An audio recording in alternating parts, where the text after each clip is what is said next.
আসসালামু আলাইকুম। BD investor কনসালটেন্টের পক্ষ থেকে সকল বিনিয়োগকারীকে শুভেচ্ছা জানাচ্ছি। বরাবরের মতোই আমরা মার্কেট চলাকালীন আপনাদেরকে অ্যানালাইসিস নিয়ে হাজির হয়েছে আপনাদের সামনে। গতকালকে আমরা আপনাদেরকে জানিয়েছিলাম, একটি নিউজ দিয়েছিলাম, সেটি হচ্ছে রবির ক্যাটাগরি পরিবর্তন। সেই রবির ক্যাটাগরি পরিবর্তনের নিউজটি আপনারা দেখতে পাচ্ছেন। আজকে কিন্তু রবি হল্টেড। কেন এটি হয়েছে সে বিষয় সম্পর্কে আপনাদের একটু জানিয়ে রাখি। আমরা যে নিউজটিতে পেয়েছিলাম সে নিউজটা একটু লক্ষ্য করেন। রবির যে বিষয়টি হয়েছে আমরা দেখতে পাচ্ছি, খেয়াল করেন, পুঁজিবাজারে তালিকাভুক্ত কোম্পানি রবি যেটা হয়েছে সেটা হচ্ছে কোম্পানিকে বি ক্যাটাগরি, কোম্পানিকে এ ক্যাটাগরিতে উন্নত করা হয়েছে।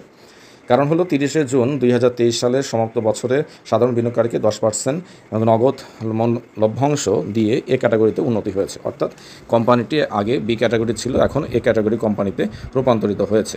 এ কারণে এই শেয়ারটির কিন্তু আজকে হল্টের অবস্থায় আছে। এবং আমি আজকে যা আলোচনা করছি, এখন বাজে 12:40, অর্থাৎ আপনার এখন একদম রানিং বাজার চলাকালীন সময়ে আমরা শেয়ার বিষয় নিয়ে আলোচনা করছি। আমরা সরাসরি চলে যাচ্ছি মার্কেটের বিষয়ে। মার্কেটে আজকে আমরা দেখতে পাচ্ছি যথারীতি পজিশন 34 পয়েন্ট পর্যন্ত ভালো উত্থান হয়েছে। আশা করি ধারাটা অব্যাহত থাকবে। আপনারা যদি আজকে দেখেন রবি শেয়ারটিটা, আমরা একটু সরাসরি রবি চলে যাই। আজকে যে পজিটিভ হয়েছে শেয়ারের বাজারে, সেই পজিটিভের মধ্যে রবির একটা পজিটিভ হয়েছে। আপনারা একটু লক্ষ্য করছেন। এর আগে আমরা ওয়ালটন নিয়েও কথা বলেছিলাম। আজকে শেয়ার বাজারে দুটো শেয়ারই কিন্তু আপনারা ভালো অবস্থান তৈরি করেছে। বিএক্স ফার্মা নিয়ে এর আগে আমরা কথা বলেছিলাম, কালকে ব্যাটবিসি নিয়ে কথা বলেছি, স্কোয়ার নিয়ে এর আগে কথা হয়েছিল। এই সমস্ত কোম্পানিগুলো কিন্তু আমরা আগে আপনাদেরকে জানিয়েছিলাম। আপনারা আমাদের ভিডিওগুলো নিয়মিত দেখবেন। আচ্ছা, রবি সম্পর্কে আমরা একটু অ্যানালাইসিস দিই। রবির যেহেতু ক্যাটাগরি চেঞ্জ হয়েছে, এক্ষেত্রে রবির আজকে, যদিও এখানে আপডেট তথ্য নেই, এখানে বি ক্যাটাগরি দেওয়া আছে, এটা 26শে জুন, অর্থাৎ আজকে থেকে আপনার এই ক্যাটাগরিতে আপনার এটি লেনদেন হচ্ছে। আমরা যদি এই শেয়ারটির ডিভিডেন্ড দেখার একটু চেষ্টা করি, তাহলে এটা আপনারা আরও ভালো বুঝতে পারবেন। ক্যাশ ডিভিডেন্ড 10% ক্যাশ ডিভিডেন্ড দেওয়ার কারণেই এই শেয়ারটি আপনার হচ্ছে, আজকে আমরা যেটা বলবো সেটা হলো যে সেই শেয়ারটি যথারীতি এ ক্যাটাগরির একটি কোম্পানিতে রূপান্তরিত হয়েছে। এটা রবির জন্য একটা পজিটিভ বিষয়। এখন রবি কোম্পানির যদি আপনারা একটা লক্ষ্য করেন, এর হোল্ডিং এবং এটার যদি আমরা দামের উত্থান দেখি, সেকেন্ডারি মার্কেটে এটি সারা বছরের মধ্যে সর্বনিম্ন দাম ছিল 20 টাকা 30 পয়সা। আপনারা দেখতে পাচ্ছেন সর্বনিম্ন দাম ছিল 20 টাকা 30 পয়সা এবং সর্বোচ্চ ছিল গত এক বছরের মধ্যে 33 টাকা 90 পয়সা।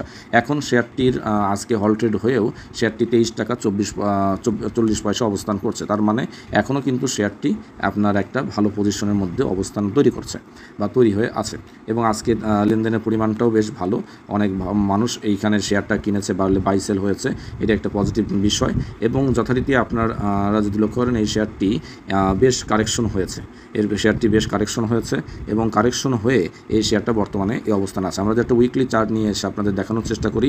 এই শেয়ারটি যথারীতি একটা সময় এর হাইট দাম ছিল, অর্থাৎ তার শেয়ার বাজারে তালিকাভুক্ত হওয়ার পর এই শেয়ারটি সর্বোচ্চ 77 টাকা লেভেল পর্যন্ত পৌঁছেছিল।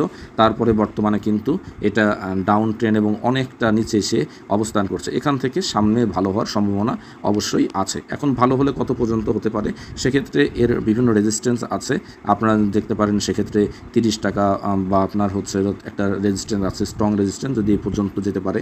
বা তারও আমরা যদি আরও নিয়ে আসি, সেক্ষেত্রে দেখতে পারেন যে প্রথমে আপনার যে রেজিস্ট্যান্সটা আসবে সেটা একটু আপনাদের ভালোভাবে দেখাই। যে এটা প্রথমে রেজিস্ট্যান্স আপনারা যদি দেখেন, সেক্ষেত্রে আমরা একটা রেজিস্ট্যান্স পাই 24 টাকা 40 পয়সা। তারপরে যে রেজিস্ট্যান্স আছে সেটা হলো, আপনারা যদি দেখেন আপনারা, সেটা হলো 25 টাকা 60 পয়সা। এভাবে কিন্তু এরপরে যদি আমরা যাই, পরে রেজিস্ট্যান্স হবে 27 টাকা 60 পয়সা। তার মানে এইভাবে শেয়ারটার সামনে এগিয়ে যাওয়ার সম্ভাবনা আছে। যদি 24 টাকা ক্রস করে এগিয়ে যায়, তাহলে 25 টাকা ক্রস করে গেলে 27 টাকা এরকম হতে পারে।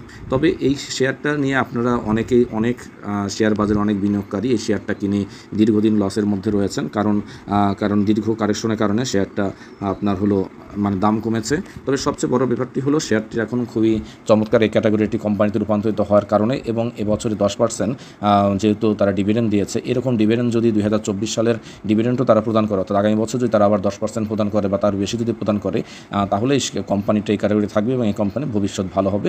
এটাই আমার হওয়ার সম্ভাবনা ভালো। ধন্যবাদ সকলকে। আজকের মতো আলোচনা এখানেই শেষ করছি। আসসালামু আলাইকুম।